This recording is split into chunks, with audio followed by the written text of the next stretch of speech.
1, 2, 3, 4.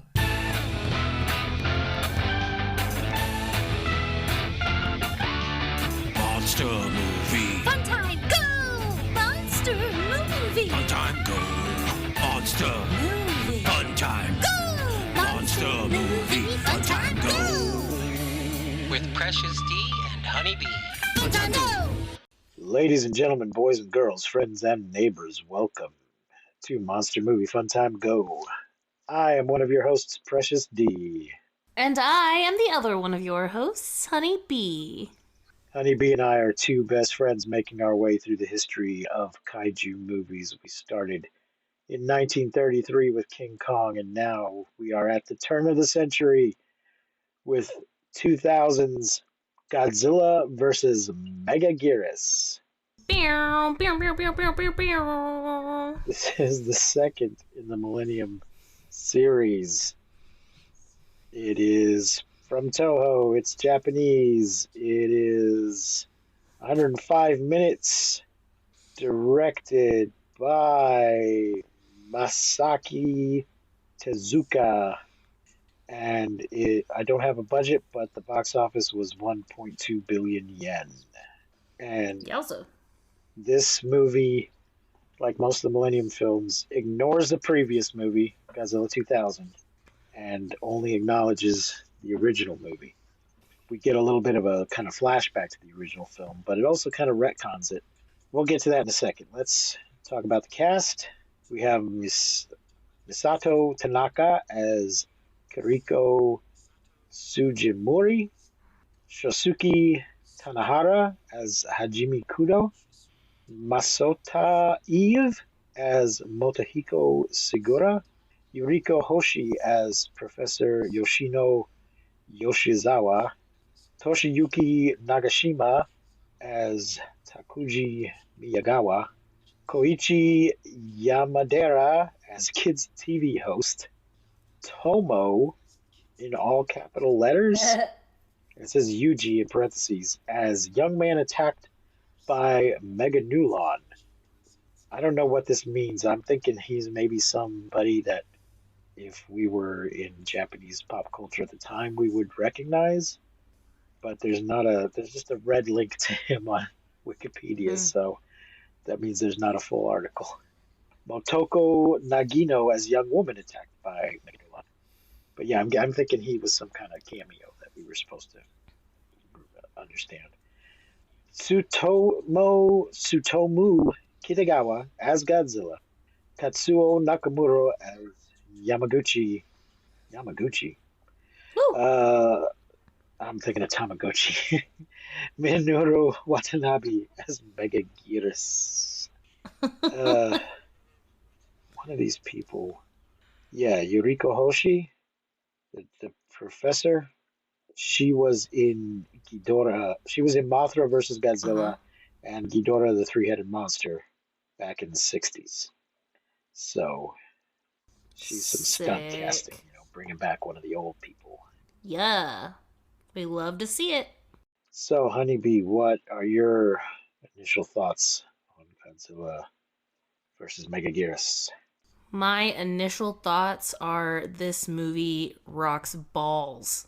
It is, especially because, like, the last movie, I was a little bit underwhelmed with, the whole CGI spaceship kind of, it just, it was a good movie, and I enjoyed it, but I was just kind of a little bit disappointed in it, in that sense, and in this movie, just completely redeemed that so much. Like, this movie, there's so much going on.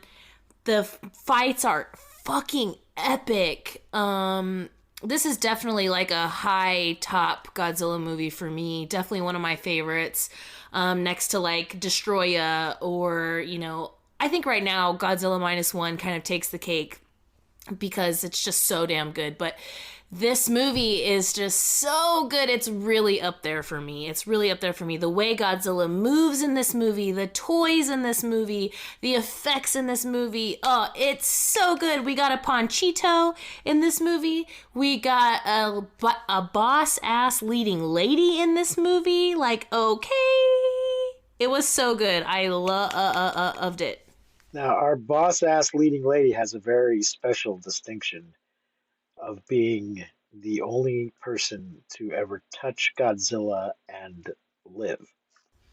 She touched him. She touched him good. Grabbed onto one of his spikes.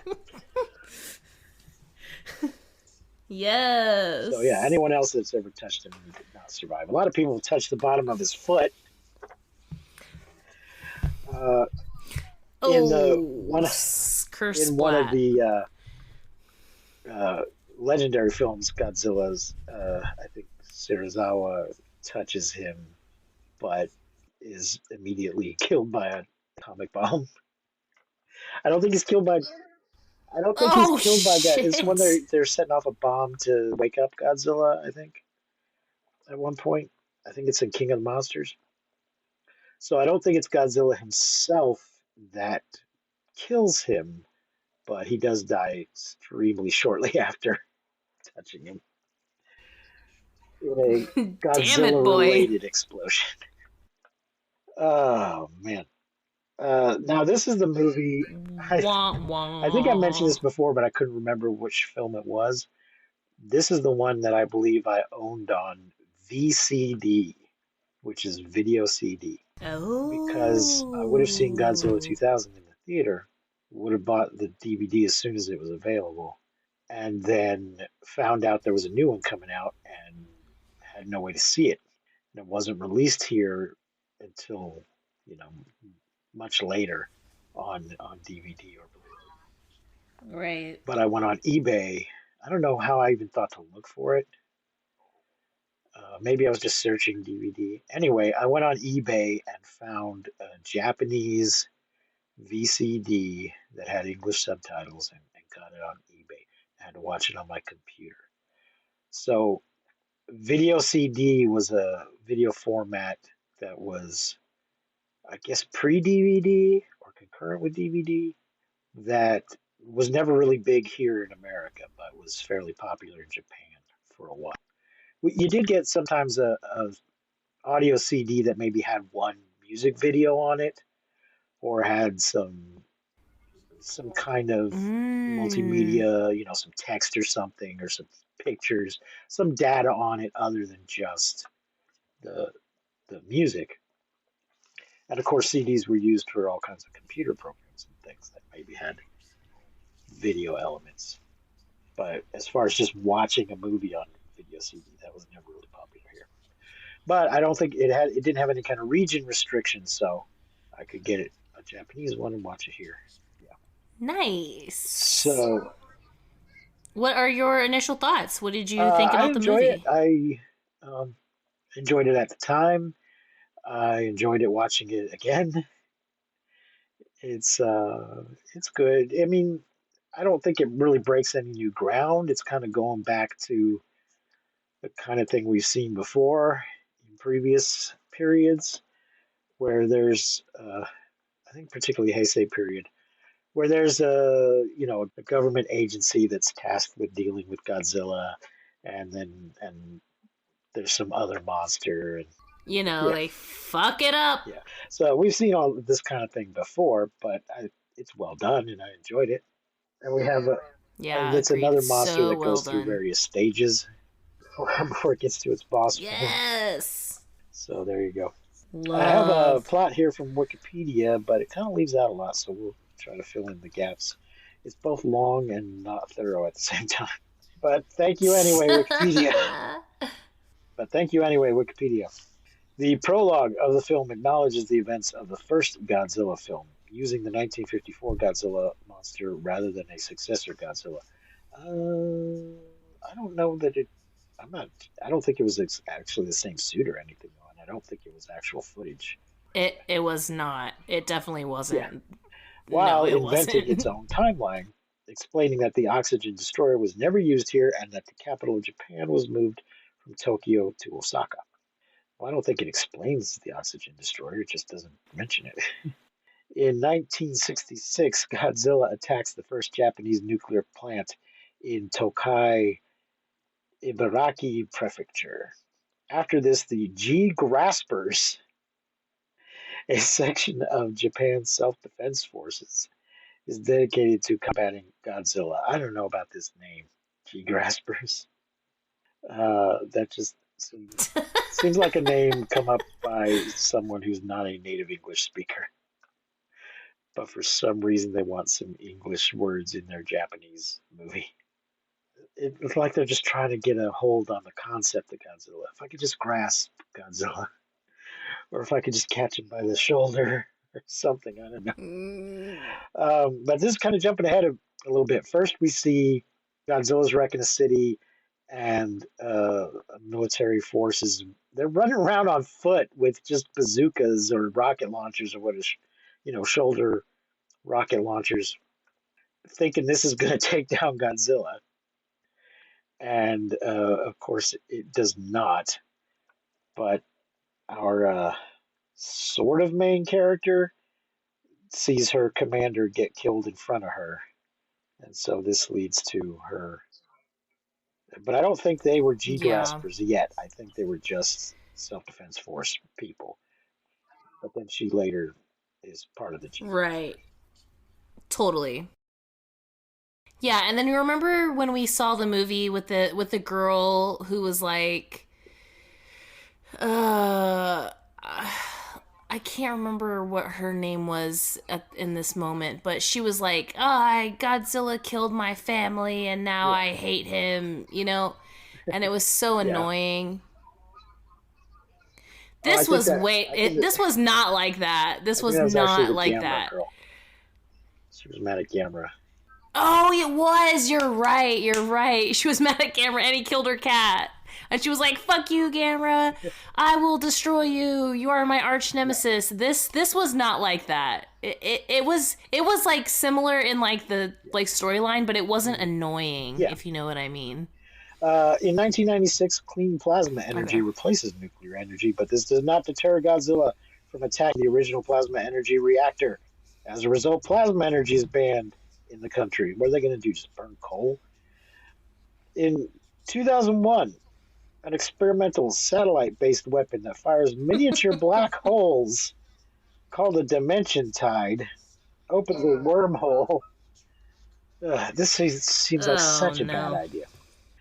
Anyway, Dimension Tide opens a wormhole through which a prehistoric dragonfly enters the Yeah. present and deposits a single egg before exiting through the wormhole. Here you go, bye. So this is skipping over though. We see what is her name? Um, Uh, uh, Kiriko.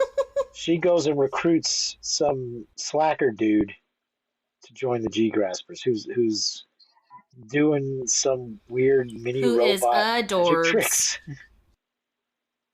He's showing these kids a magic trick that he is pulled off by having. I love this He guy. puts the ingredients for some rice dish and a spoon under a little thing, a little tray cover thing, and then he pulls it off, and it's been prepared and assembled. And he's like, "Look, magic!" But he really has these little miniature robots hidden under there that cook the rice and put it neatly on the spoon with the seasoning. Seems like an awful lot of trouble to go to impress some 10-year-olds. But for some reason, she exposes the magic trick to all the kids, and they immediately fuck off. And she recruits him to come join the G Grasper. And then we get this experiment with the black hole and the wormhole. And our little Panchito is out wandering the woods, and he sees this happen.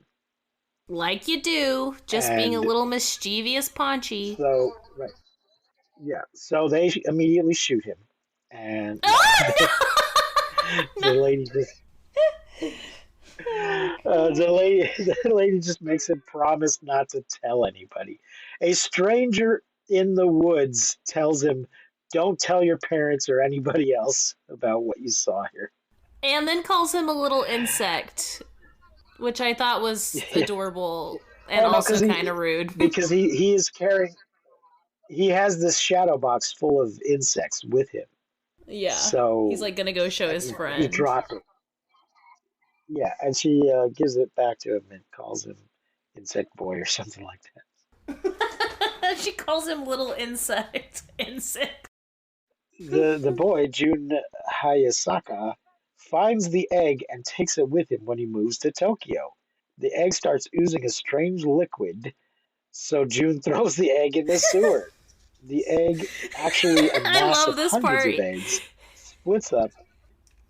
He's just like, Yeah, he's "Ew, just like, gross." oh god, I gotta get rid of it. What do I do with it? I'm just gonna throw it down here. Yep. Run!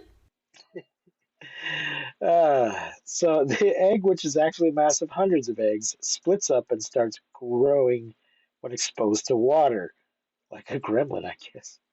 Hatching into large dragonfly larvae called meganulons. Some scientist at one point tells us, "Oh, this is prehistoric dragonfly. It's a meganulon." That guy was kind of weird.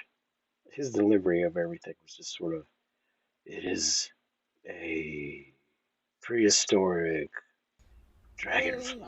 He was just really intense and really slow the whole time. It is called meganulon. Late one night, a couple out on a date walk into a black alley to be alone where they are ambushed and killed by a meganulon. Afterwards, the insect scales the side of a building and molts into meganula. Soon after, a portion of Ooh. Shibuya is flooded. I didn't understand why the city was flooded.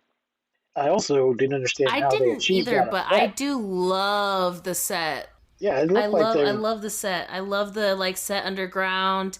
Like when we're like or not underground, but underwater when they're like going through with the little like drone like looking underwater. It was so cool. Uh, There's so many cool like toys in this movie. Like it's just so I loved the sets in this movie because they're like so very obviously toys right. That was one of the things that in the best way. what's his name provided, right?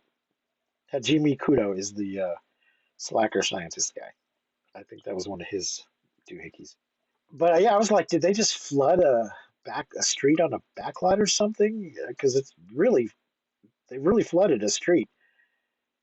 So I don't know what was going on there, how they did it, or if it was just like, hey, this village flooded. Why don't we just film something here? I don't know, but it looked amazing. So let's see. The city's flooded, and a colony of Meganulon molt into a swarm of adult Meganula. Now, at some point in here, we see Slacker Guy being Oh, it's introduced. so cool. Uh, his old teacher is the professor that's heading up this division of G graspers or whatever, and um, what's her name? Kiriko doesn't seem that impressed by him. I think Professor Yoshino sent her to go recruit him, and she's kind of chastising him for not being physically fit. And at some point, he says something like, "Why do we need to be fit when we're just going to make Godzilla disappear up his own ass?" Which is, Yeah, that was hysterical. At that point, she's like yeah, working out, and he's like coming to bug her, and he's like, "Oh, power building, huh? Or like bodybuilding, huh? What a useless waste of yeah. time if we're just So gonna he's talking shove it up about his because ass." they're going to shoot him with this black hole, and he'll disappear in the black hole, but not actually up his own ass. Make a black Yeah. hole, they Ugh, said. it's It'll such be a fun, they stupid said. plan. So stupid. You can't just go. I was trying to. I'm like, this seems like just a disaster. There are such things as micro black holes, but apparently they just disappear because of something to do with Hawking radiation. Disappear so quickly that they wouldn't be around long enough to actually do any damage. But I think there's a difference between a micro black hole and a miniature black hole, because there are, relatively small black holes that could hit the planet and pass through it. I don't know. It just seems like building a gun that fires them is a really bad idea because it could just go so terribly, terribly wrong. It's a movie black hole. It doesn't have the same rules. Anyway, meanwhile, Godzilla appears in search of a source of nuclear energy, despite the edict shutting down all such attractants after its three previous appearances. While Godzilla is fighting the G Graspers, who are assisted by rebellious scientist Hajime Kudo, The swarm of Meganula are attracted in turn to Godzilla's energy and attack Godzilla. During the course of the battle, the Dimension Tide is launched, but Godzilla survives the attack. Most of the Meganula are killed by both Godzilla and the Dimension Tide, but a few manage to drain off some of Godzilla's energy and return to the sewer. Oh, I gotta back up. I forgot about this. After the first people are killed by the Meganulon, it flies by the kid's building, and he somehow realizes that this came from the egg that he did to the sewer, and so he calls up the lady, Kiriko. I don't know how he got her phone number, or if he just said, "Operator, connect me to the G Graspers." And she comes and meets him in a park and tells him it's not his fault. That she seems to realize that it has somehow had something to do, or maybe it's after he talks about finding the egg. She realizes it has something to do with their stupid experiment, and it's not really his fault. Which it's a little bit his fault, but if he hadn't found the egg, it would have just started hatching out there in the forest instead and just killed some different people. But yeah, I just thought that was really funny about how did he get a hold of her? Anyway, She's like, okay, can you keep a secret? Don't tell anybody what you saw here, and here's my number in case anything weird happens. Don't tell anyone our experiment caused all this trouble. So they drain off some of Godzilla's energy and return to the sewer, with Godzilla seemingly following them. With the last of their strength, the Meganula inject Godzilla's energy into a huge sleeping larva that is a giant pulsating cocoon. It molts and appears from the water as Megaguirus, the queen of the Meganula. Hey. After destroying so part of cool. Shibuya with shockwaves, Shibuya, Shibuya, Shibuya, the girl who's hard to get. Shockwaves generated by her beating wings. Megaguirus heads to the waterfront and faces Godzilla. As they engage in a lengthy battle, she uses her speed to avoid Godzilla's attacks. But Godzilla eventually uses its own speed against her. As she flies towards Godzilla, it lunges forward with its dorsal fins in her path. She flies into the fins, and one of her arms is severed. Megaguirus, having been mutated by Godzilla's energy, generates a blast similar to Godzilla's atomic breath and knocks Godzilla down. Megaguirus speeds forward with the stinger on its long tail lowered, trying to stab Godzilla between eyes. In a climactic moment, Godzilla catches the stinger in its mouth and crushes it in his jaws. Oh. Holy shit, this part was so crazy. I was like literally screaming at this part because it's all like from the back of Godzilla. Like you can't really see the stinger at first. And also the stinger throughout the whole movie is just so cool. Like the way it's used. It's just so cool. Like it's just badass. I really love the stinger. But you can't see that it's in the mouth. Like, you just see, like, from the back of Godzilla, like, the stinger going, like, in his head. And I was like, oh, shit! And then, the camera, like, pans over and he just, like, crunches down and just eats the stinger. And I was like, oh, my God! It was so epic. It was so epic. Godzilla finally blasts Megaguirus with atomic breath, causing it to burst into flame and die. They left out the part where she touches Godzilla. So, what's his name? Hajime makes a tracking bullet for her, which is huge. It looks like it's like 75 caliber or something. The idea is that if she's supposed to use it for them to track her, but I don't know where she's meant to shoot it. But the idea is if she gets in trouble or lost, she can use this tracking bullet. And she shoots it off there in the training room to test it. So later, they're trying to track the Megaguirus or the Megalons or whatever, Meganulons. And she is in a helicopter and she goes down to try and get some samples of something. And then Godzilla shows up. Right underneath her, and, literally. Yeah. So she kind of swims over and grabs onto his scales and hangs on to him for a moment, and then shoots the tracker into him so that they can follow him. She's a right And then I think badass at the this end of the entire movie, movie. hops off of him. Or something. Yeah. So that's how comes to be the only person to ever touch Godzilla. I love like when she's like going in and they're like, "No, you're crazy. What are you doing?" And she just like looks at the camera and she's like, "This is what I was trained for." And I was like, "Eee!" So let's see. After Megaguirus dies, it is revealed that Godzilla was attracted to a secret plasma energy project housed at the Science Institute in violation of the ban. The G-Graspers continue their mission to destroy Godzilla, but with the Dimension Tide falling out of orbit. Oh yeah, the Dimension Tide's on a satellite. It's shot from outer space. Uh, they're unable to lock on it. The vengeful Major Kiriko Tsujimori pilots a ship towards Godzilla, ejecting only at the last second. The Dimension Tide is able to lock onto the craft and fires just before burning up on re-entry. Godzilla blasts at the approaching black hole with its heat ray, but vanishes. In a postlude, however, Tsujimori again enlists Kudo to investigate suspicious seismic activity.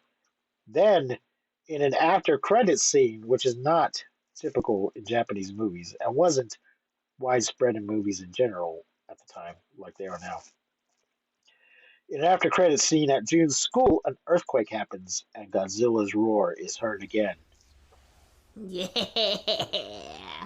Which is weird because the next movie is not a sequel to this movie. Just like this one, it ignores all the previous ones. So, Don't care. Love it. there you go, folks. Godzilla versus Megaguirus. I feel like if it's good enough, like if the movie is good enough, I don't care that you've ignored everything and like done your own thing. But if the movie is like not good enough, then it's kind of like, nah, you know what I mean? Right. It just seems like they're setting it up for a sequel, and then they don't make a sequel. They just make another standalone movie, which is Godzilla, Mothra, and King Ghidorah, Giant Monsters All Out Attack, that we will be covering next week. So, Honeybee, what are you going to rate Godzilla versus Megaguirus? 5 stars all the way around. I loved this movie. It is high up for me. I don't know where it stands in the like between like Destroya, Biolante, -1, this one. I don't know. It's up there though. It is up there. I really, really, really liked this one. Well, good. I'm glad. Excuse me. I will also give it 5 stars. Sure, why not? Our leading lady was really awesome. Yeah, she was a badass. There's a lot of cool shit, so we'll give it 5 stars. So much cool shit. Folks, if you like... And I really liked the nerdy kid too. Like the nerdy guy that she recruits. Yeah. I really liked him too. I liked his character. Folks, if you like awesome shit and nerdy shit, go to mmftg.com and you'll find links to all of our stuff. You can rate and review us, please, on your podcasting platform of choice. And if you want some bonus content, consider supporting us on Patreon at patreon.com/mmftg. You can also follow us on Letterboxd. There should be a link to that at our website as well. Pretty sure there's a link to that. You can just search for us on Letterboxd. Yeah, baby. So there you go, folks. Godzilla versus Megaguirus, and be back here next week for the long title: Godzilla, Mothra, and King Ghidorah, Giant Monsters All Out Attack.